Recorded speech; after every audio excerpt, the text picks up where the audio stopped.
the summer of love.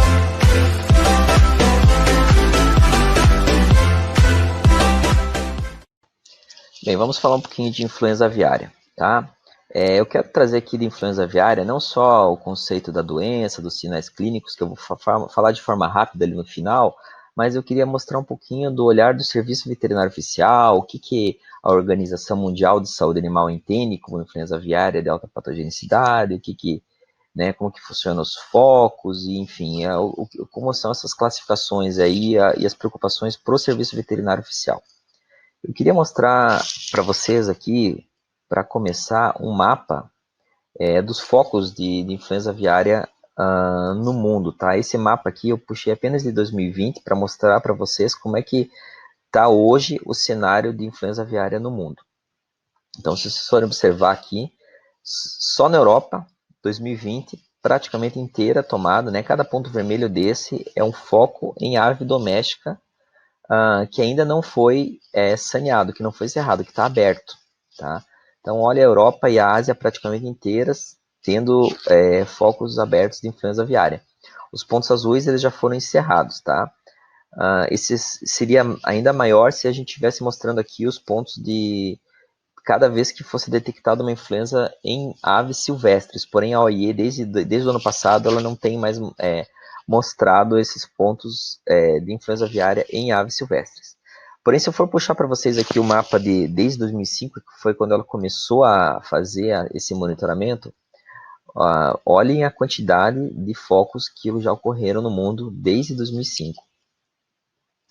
E vocês olhem aqui o Brasil, e o Brasil ele não tem influenza aviária, né? Então, olha o tamanho da responsabilidade que o Brasil, junto com o Serviço Veterinário Oficial, a iniciativa privada, tem para manter esse vírus longe, né, do nosso plantel, né? Sendo que nós somos o maior exportador do mundo de aves, o segundo maior produtor do mundo, e o restante do mundo inteiro tendo surto de influenza aviária aí, foco para lá e para cá, e o Brasil livre, né?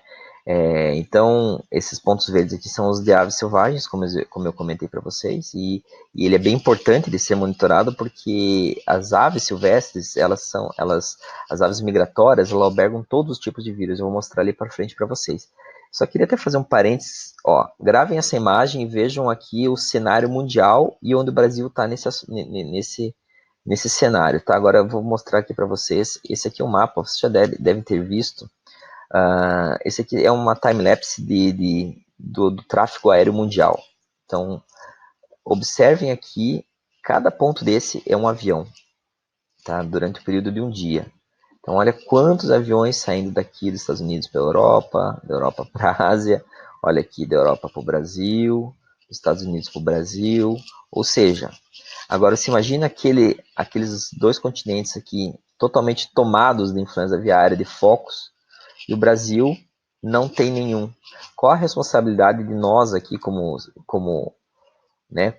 Serviço Veterinário Oficial, como iniciativa privada, como profissionais ligados à avicultura, o que a gente tem que fazer para evitar, né, que esse vírus aí que pode estar sendo albergado dentro de seres humanos, de outros animais, de outras aves, para que ele não entre, né, no nosso país aqui, né? Então, veja o grande desafio que a gente tem aqui.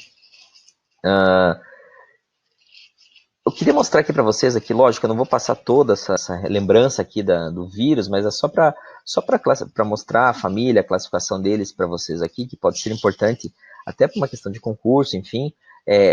Onde que está o influenza vírus tipo A, que é o influenza vírus que a gente está falando aqui da gripe aviária, tá? Ele é apenas uma espécie, então é importante lembrar isso.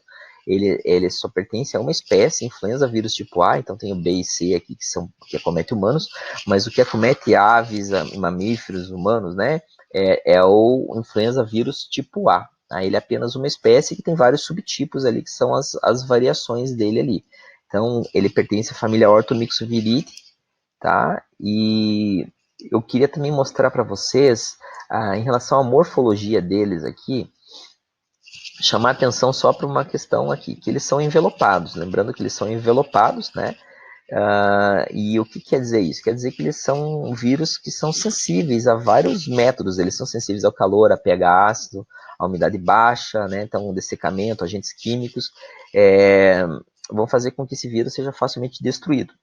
E daí a importância de entender os métodos de profilaxia mesmo, de desinfecção, que são muito eficientes quando a gente está abordando esse vírus, né? Agora, ele tem em contrapartida uma grande vantagem, que é a mutação dele, né? Que é o que torna ele tão importante. Mas eu vou explicar sobre essa mutação um pouquinho para frente para vocês aí. Eu queria colocar aqui também só rapidamente essa estrutura aqui, porque elas também sempre é citado, quando está falando do influenza vírus tipo A, ele quantos segmentos tem? Tem questão de concurso. Então, lembrando que ele tem 8 segmentos, tá? Ele é um RNA vírus de fita simples, tá? Com 8 segmentos. E essa estrutura aqui do envelope é o H. Então, a hemaglutinina está aqui e a neuranimidase está aqui. Então, para vocês nunca tinham visto o vírus antes, então é a composição básica dele aqui. Então, quando a gente está falando dos H, é essa hemaglutinina aqui, e o N é essa neuranimidase aqui, tá? Bom, quando eu falo em H e N, se vocês forem observar aqui nessa legenda aqui, né, nesse slide aqui, olha, tem do H1 até o H18, tá? Do H1 ao H16, ele acomete vários tipos de aves e mamíferos, e todos eles estão presentes nas aves selvagens, nas aves migratórias, com exceção do H17 e 18, que é específico de morcego, e o N10 e o N11 também. Os outros todos vão estar presentes em aves silvestres, e o N também. E esse é o grande risco. Eu vou comentar um pouquinho como é que funciona a mutação e a possibilidade de criação de novos subtipos através dessa mutação. Mas aqui só para mostrar, lembrando aqui que o H1, H2, HN e H3 são os que acometem seres humanos, o H1 e H3 são em suínos, e normalmente o H5 e o H7 é o que acomete aves, aí, que são os que já foram classificados com alta patogenicidade. E aí os Ns aí também, que tem várias composições, que numa combinação se a gente fosse fazer a conta aqui, daria mais de 140 combinações de vírus possíveis aí, tá? Esse mapa aqui, o que eu trouxe aqui para justamente mostrar para vocês as aves migratórias, que elas albergam todos os tipos de H e todos os tipos de N. E esse aqui é um trabalho que foi feito pela Universidade de Cornell. Ela mostra cada pontinho desse uma espécie de ave, não é uma ave, é uma espécie. Então, imagine que são milhões de aves aqui voando. São 118 espécies que foram catalogadas. E se você for pegar aqui no final do ano, elas migram todo para o hemisfério sul aqui. Pense que cada uma dessas aves aqui, elas estão albergando algum tipo de vírus. Pode não ser o de alta patogenicidade. As aves, elas podem nem estar doentes, mas elas estarem carregando esse vírus aqui. Então, esse é um outro desafio que a gente tem ainda dentro da avicultura comercial, a questão dessas aves migratórias. Por isso que nós temos legislações tão rígidas em relação ao aumento da biosseguridade dos estabelecimentos avícolas, tá? Falando dos mecanismos de variabilidade, quando a gente está falando de influenza vírus, a gente está falando basicamente de dois métodos de variabilidade, tá? Tem o antigenic drift e o antigenic shift. O drift é uma mutação pontual, tá? Ele é o mesmo vírus. Então, se ele era um HN1, ele se mantém um H1N1. Ele só vai tendo pequenas mudanças nas suas proteínas, no seu H. Ele continua sendo um H1N1, mas já com uma conformação diferente que dificulta o anticorpo, ou seja, a vacina, o anticorpo a vacina que foi inicialmente ativada, aquele anticorpo, ela já não vai mais, o anticorpo não vai mais reconhecer, porque o anticorpo que foi gerado naquela vacina lá, o vírus já está tão diferente daquele início lá, que o organismo não reconhece mais. E o shift é quando um hospedeiro alberga dois tipos diferentes de vírus, ele faz uma mutação e transforma esse num vírus totalmente diferente, tá? Então, ilustrando rapidamente o que é o drift aqui, por exemplo, você pega aqui no DNA adenina, guanina, adenina, e ele vai ter uma transcrição da adenina para uma guanina, por exemplo. Então, na hora que o RNA mensageiro ele faz essa leitura do AGA, ele vai transformar numa serina. Porém, se o A virou um G, ele vai a GGA, e na transcrição ele vira uma prolina.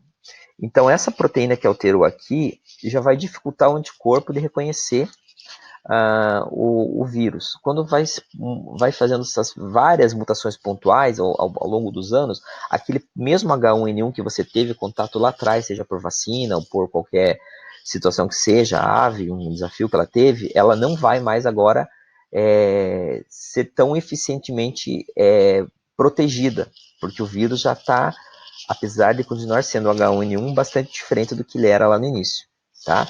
E o antigenic shift, ele é quando dois vírus, um H1N1, por exemplo, e um H3N4, por exemplo, entram num hospedeiro intermediário e lá nessa replicação do vírus ele formam cópias diferentes, que podem sair qualquer tipo de vírus. Tá? Então, esse aí é o mais problemático e é onde podem surgir as cepas de alta patogenicidade.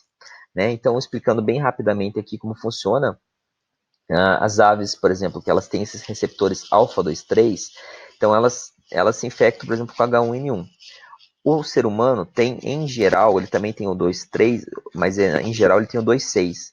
E ele infecta lá com um H1N1, por exemplo. Porém, o porco, ele tem os dois, o suíno, ele tem os dois receptores, tanto o alfa-2,3 quanto o alfa-2,6. Então, ele pode ficar doente da influenza vírus da ave quanto do humano. E lá dentro do suíno ele vai fazer essa replicação e vai sair um vírus novo dali, que pode ser um vírus de alta patogenicidade que vai causar um surto mundial, ou um surto, né, em aves aí que você não estava prevendo. E daí a importância de você evitar ter aves e suínos criados juntos, né? Então, esse é uma das preocupações.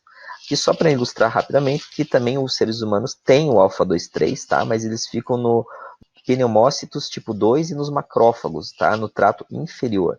Então, de forma geral, a gente tem o 2,6 aqui, que é mais fácil de ser, de ter a ligação. Então, um vírus de aves, ele não vai ser facilmente infectado em humanos. Porém, se for um trabalhador de avicultura, um profissional ligado a esse ramo que tem um contato com uma alta densidade de vírus, aí sim ele pode, na hora de respirar, já se infectar diretamente com um vírus aviário, e se ele estiver também gripado por um vírus humano, ele fazer essa replicação tal qual o suíno, tá? Então essa é uma das preocupações aqui.